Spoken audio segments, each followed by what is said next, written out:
What's up, Bears fans? Harrison Graham here, back with another episode of Chicago Bears Now. And on today's show, we have a brand new Bears mock draft with trades. It might be the first one with trades we've done since the Bears traded down from the number 1 pick to number 9 overall. So got a few trades cooked up in this one, so that should be exciting. Let's go ahead and jump into it here.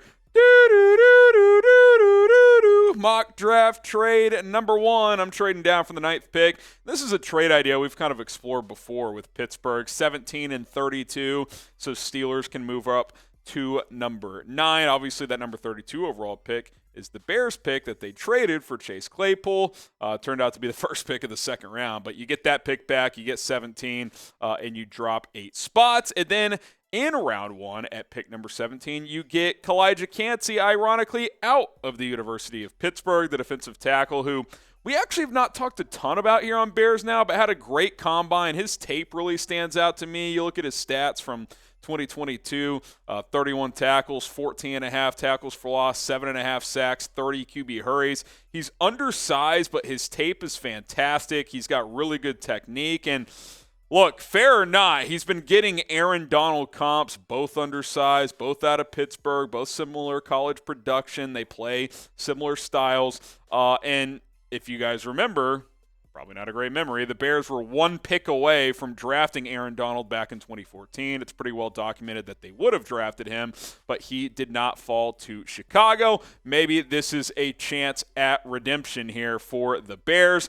Obviously, Chicago could use more help on this defensive line. Now, Calijah Kancey is kind of an interesting player because he's like 6 foot, 6'1". He's 280 pounds. Is he a 3 tech? Is he a 1 tech? Is he an edge? Does he move around? I think you can play him in multiple spots on that defensive line. The point is you need talented defensive linemen, and he is one of those. I think the Bears are kind of in this mode of take good players, figure out the rest later. That's what they've done in free agency. People were shocked when they signed 2 linebackers. Well, they got 2 of the better players in free agency in TJ Edwards and Tremaine Edmonds. I think that approach will certainly be in play in the draft to help bolster this defensive line. I think Kancey could be an option. Should the Bears trade down from the number 9 pick? That's the big question. Type Y for yes, or you can type N for no. This will be the pinned comment on today's video, so if you get hit with the YouTube ad break, reply to the pinned comment, Y for yes or N for no. Next up, round 2, pick number 32 in that trade from the Steelers. Darnell Wright, the offensive tackle out of Tennessee, which I'll be up front here. We're using the Pro Football Focus mock draft simulator. It's the best one out there right now. Still not perfect. I'd be surprised if Wright fell to the second round, but it could happen because he's really more of just a right tackle. Well, for the Bears, they can afford to draft just a right tackle and don't have to force it at left because Braxton Jones could just stay at left tackle. His PFF grades were pretty solid. Didn't grade out great as a run blocker, but remember Tennessee ran that, super spread it out air raid offense, so it's kind of hard to measure how good of a run blocker he is in that scheme.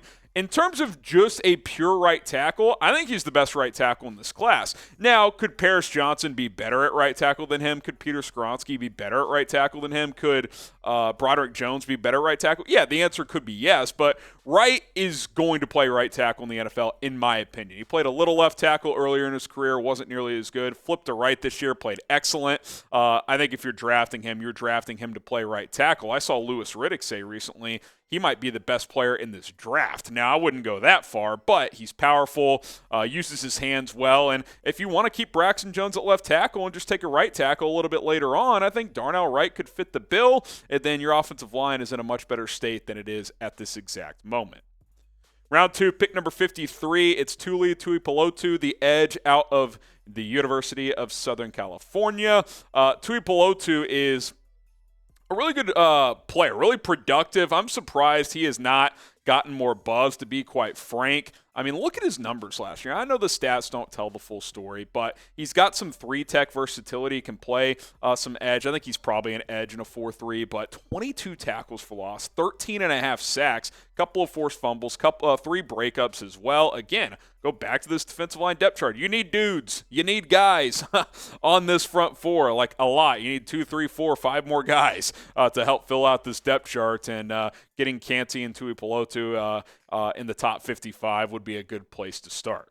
Today's show is sponsored by Athletic Greens. Speaking of a good place to start your day off right with the scoop of AG1 from Athletic Greens. If you're lacking energy, if you're looking to support your immunity, AG1 is the product for you. Go to athleticgreens.com/chatsports. You scoop some AG1, you mix it with some water, you shake it up, boom, drink it first thing in the morning, and you're going to have that energy level you need. I know I'll be drinking this stuff to start my days, especially during the NFL draft. I'm already having a scoop every single day. Get started today, athleticgreens.com/chatsports. You can drink it before a workout if you want to as well. I've gotten back in my routine. The end of the football season was a drag for me, not just because the Bears stunk, but because my energy levels just weren't where they need to be, and now they are with AG1. Check the comments, check the descriptions. It's Athletic Greens AG1, athleticgreens.com/chatsports. You will get 5 free travel packs of AG1 and a full year's supply of vitamin D if you use our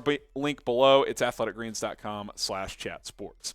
Next up, round 2, pick number 61. I think ESPN's 7-round Bears mock draft that we broke down had this exact selection. Julius Brents, the cornerback out of Kansas State, who's been moving up draft boards, really good size at 6'3", over 200 pounds, and his coverage stats were really good last year for K-State, and that's going up against some really good players in the Big 12. 46% allowed, gave up just 3 touchdowns, had 4 breakups, 4 picks. I think I mentioned it on a video earlier this week. I saw him and Quentin Johnston twice in person last year, and Brents held his own. It was a really good battle between those two guys. Had a pick going up against Johnston once as well. So he's a physical player. He's got the length that you want. He's fluid enough at 6'3". I think in the second, third round, it's the proper value for him. And you place him on the outside opposite of Jalen Johnson. Kyler Gordon mans the nickel. I think you're going to be feeling pretty good about your cornerback room. Subscribe to Bears Now. We're trying to get to 65,000 subscribers. Once we do get there, we're going to do another live fan-led mock draft. 729 away. Clock's ticking just a bit. Got to get there before the NFL draft. But if we do, we will crank out another live fan-led mock, either on a Tuesday stream or maybe on a Friday stream, something like that. Let's make it happen. Hit that sub button. More draft content to come. All right, another trade. Mock draft trade at number 2 with the Atlanta Falcons. Didn't love the board at 64, so after I took Brents at 61, so Atlanta was interested in trading, so I sent the Falcons 64. I get 75 and 113, a 4th-round pick in return. Dropped down 11 spots, and then I couldn't resist. I know the Bears signed D'Onta Foreman and Travis Homer to pair with Khalil Herbert, but Devin Achane at 75, the Texas A&M running back. I felt like the value was too good to pass up. Great year for Texas A&M last year, over 1,100 yards and 8 touchdowns. And keep in mind, too, Travis Homer's on a 2-year, $4.5 million deal. He's a scat back special teams guy, so he could be your RB4 mostly as a special teamer. And D'Onta Foreman's on a 1-year deal, so it's not like you've got your stable is full for years to come. You pair him with Khalil Herbert for the next few years, you could be sitting pretty. You don't have to run him into the ground early on here. He could kind of ease his way in. Maybe D'Onta Foreman is one of those players who you trade late in training camp in this scenario. I don't want to say that's going to happen. I love Foreman. I think he's going to be a good back here. But, again, you're building a full football team if you're Ryan Poles. This is too good a value. He was the best player on the board at the time. I think he could go in the 2nd round, get him in the middle of the 3rd here. I like it quite a bit. I think in the backfield with Herbert and Justin Fields, A-Chain could be really, really explosive. Now, should the Bears draft a running back? Type D for draft or P for pass. Certainly would be open to it. You don't want to force the issue there. You've got enough help there that you don't have to. But if there's a player you like bad enough, I definitely think it could be on the table. Round 4, pick 103, Isaiah McGuire, the edge out of Mizzou. He's kind of all over the place. I've seen him sneak into round 2. I've seen him fall to round 5. It really depends on which draft analyst, which mock drafts you look at. But I think in round 4, it's good value. He's 6'4", 265 pounds. He's a big edge rusher that fits this scheme well. 8.5 sacks, couple of forced fumbles last year. Again, it's just building that depth on that defensive line, and McGuire can help you do that. How about Jaden Reed, the Michigan State wide receiver, who a lot of you guys have asked me about before? Really good Senior Bowl week back in February. He obviously Big Ten player, so a lot of you guys are familiar with him. He actually had a bigger season in 2021 for the Spartans, but Michigan State kind of just had some issues this year offensively. If he can give you some of what he did in 21, over 17 yards per catch when he had a 1,000-yard season, I think you bring a guy like this in here, a day 3 receiver.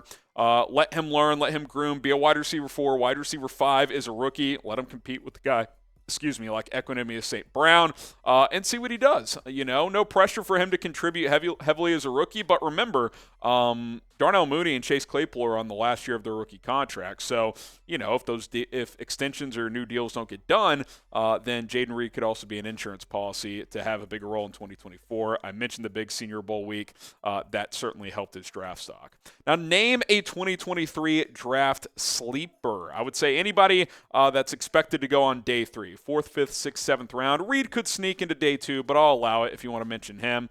Drop a name down in the comments.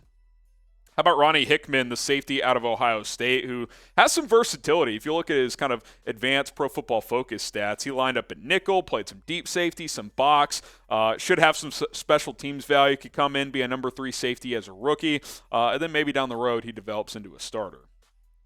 I'll probably butcher this, but Viliami Fehoko, he goes by Junior.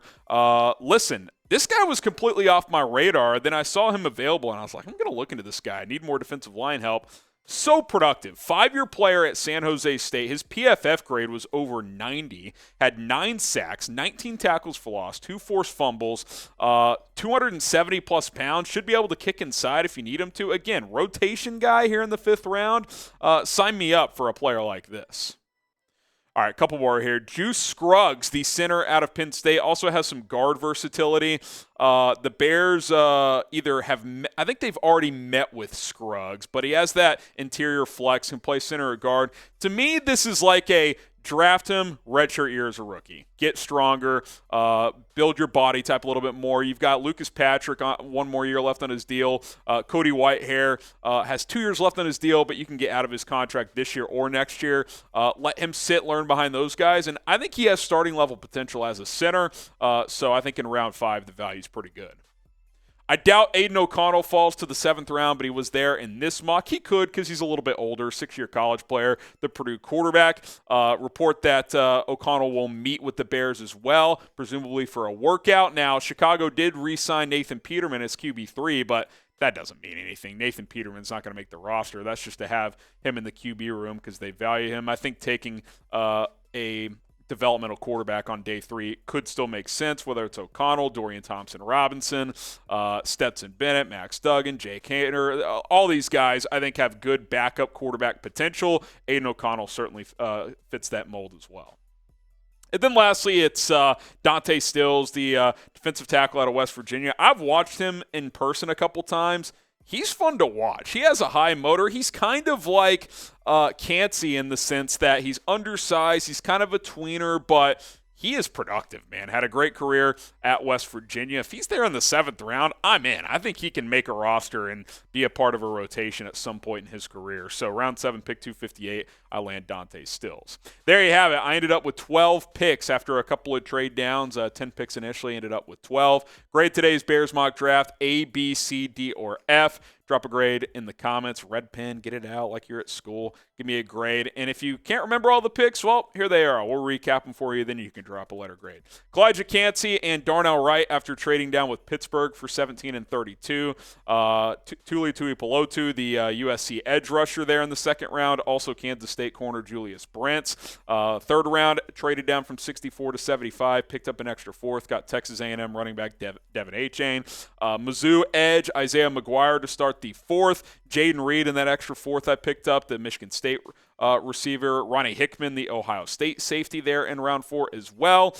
And Viliami Fahoku. I think that was a little bit better at pick 136. Juice Scruggs, the center out of Penn State, in pick 148. Purdue quarterback Aiden O'Connell at 218. And then Dante Stills, the West Virginia defensive lineman, to round things up. There you have it. More mock drafts, draft coverage to come. Again, once we get to 65,000 subs, you will have your say. We will do another live fan-led mock draft. I'm Harrison Graham. Sub to the channel. See you guys soon.